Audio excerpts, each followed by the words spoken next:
Perkenalkan, nama saya Natalia, NIM 1810416633, kelas manajemen A2 pagi.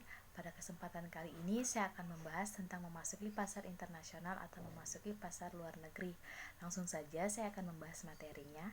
Perkembangan kondisi ekonomi yang ada saat ini menuntun kita untuk selalu update tentunya terhadap perubahan lingkungan yang terjadi, baik lingkungan internal juga lingkungan eksternal perusahaan. Lingkungan eksternal terdiri dari lingkungan ekonomi, hukum, sosial, dan budaya, dan lain sebagainya. Keberadaan lingkungan eksternal bagi suatu perusahaan tidak dapat diabaikan begitu saja, dikarenakan kesadaran pemasar untuk mengetahui perkembangan kondisi lingkungan eksternal akan ikut serta dalam mempengaruhi program pemasaran yang tepat. Jika berbicara mengenai strategi, maka kondisi eksternal nantinya akan mempengaruhi strategi yang akan dipergunakan oleh perusahaan. Kondisi persaingan saat ini menyebabkan perusahaan harus ikut serta sebagai pelaku dalam perdagangan internasional ataupun perdagangan luar negeri.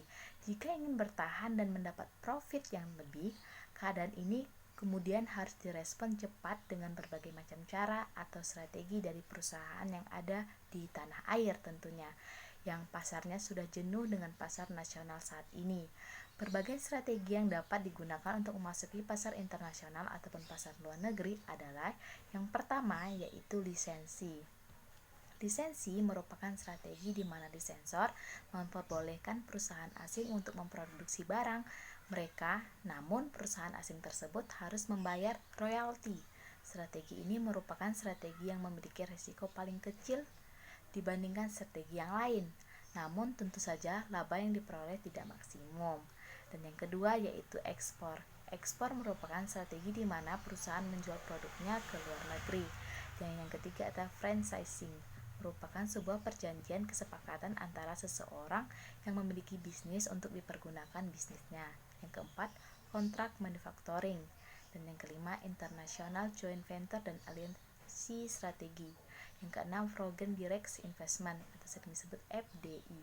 Dari berbagai strategi yang tersebut diurutkan berdasarkan komitmen kontrol, risiko dan potensi profit yang diperoleh oleh perusahaan. Jika menggunakan strategi tersebut, semakin besar profit yang diperoleh, maka akan semakin besar pula risiko yang kemungkinan akan ditanggung oleh perusahaan. Oleh karena itu, sangat penting dilakukan pemilihan strategi yang tepat agar memperoleh manfaat sebesar-besarnya dari kegiatan perdagangan internasional. Sekian materi yang dapat saya jelaskan tentang membahas memasuki pasar internasional atau memasuki pasar luar negeri. Kurang lebihnya saya mohon maaf, saya banyak ucapkan terima kasih.